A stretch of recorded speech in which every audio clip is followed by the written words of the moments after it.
Hi, Arnie Gundersen from Fairwinds. It's October 31st. This is the video that contains scientific information that we've been wanting to share with you for a long time. Today, in Washington, D.C. at 8:30 in the morning, scientist Marco Caltafan gave a presentation to some doctors who are part of the American Public Health Association. The paper is now on our website next to this video. To summarize the paper, citizens, some doctors and scientists, some bloggers, some farmers around the world provided samples to Mr. Caltafan, who analyzed them for Fukushima radiation. An example of what he found is a slide that contains air filters from cars in Japan and in the United States. Cars in the United States hardly have any radiation in their air filters. Cars in Tokyo had quite a lot, way too much.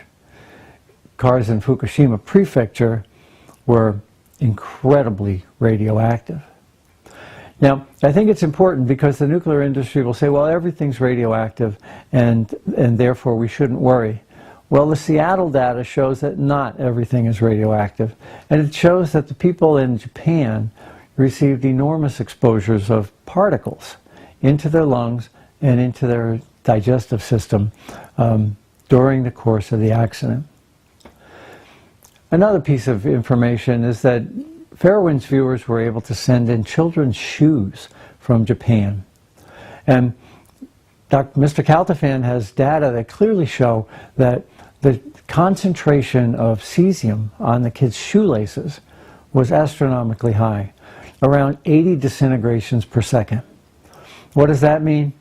Kids tie their shoes, their hands get radioactive, and it goes into their GI tract. If it's on the ground, it's in the dust in the playground, and it's in their lungs.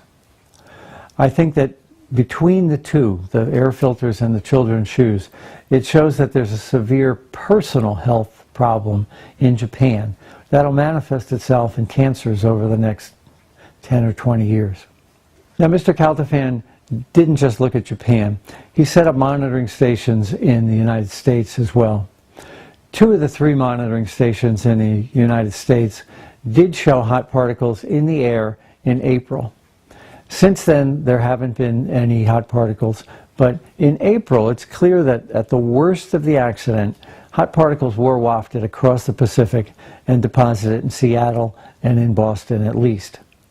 There's also data that indicates contamination on the ground in the Cascades, which are a mountain range right up against the Pacific Ocean. So I think we have 2 problems here. In Japan, there's a personal health issue. And what that means is that individuals have received enough radiation that there's going to be a statistically meaningful increase in cancers in Tokyo and especially in Fukushima prefecture. In the United States, it's a different story. It's a public health issue and not a personal health issue. What that means is that we'll never know who's the individual who got cancer from Fukushima, but we can be sure that the radiation did reach here and that there will be an increase in cancers, especially on the West Coast, where the Rocky Mountains stopped most of the radiation and deposited it on the ground. So this paper was given to the American Public Health Association. And here, it's a public health issue. We can't run and we can't hide, but the radiation is up and down the West Coast and then also scattered about the rest of the United States. Japan, it's a different story. They need to aggressively go after the contamination that's been discovered and so obvious on these air filters and on children's shoes. It takes a concerted national effort, not a haphazard effort of chasing hotspots, in order to reduce the amount of radioactivity that's on the soil and in the air in Japan right now. And the last thing the paper shows is that it's wrong to have a 10-mile evacuation planning zone. Clearly, the damage can extend out as far as Tokyo. We need to look at emergency planning and evacuations well beyond the 10 miles that the Nuclear Regulatory Commission uses here and the 12 miles that the Japanese used during the accident. You may recall that the Nuclear Regulatory Commission said Americans needed to evacuate 50 miles from Fukushima at the peak of the accident. Well, if it's good enough for Americans living in Japan, that same criteria should be good enough for Americans living in the United States.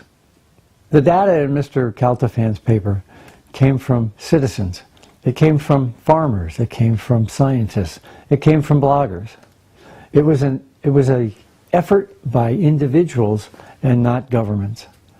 I think if we had relied on the government to get us this information, we never would have gotten it.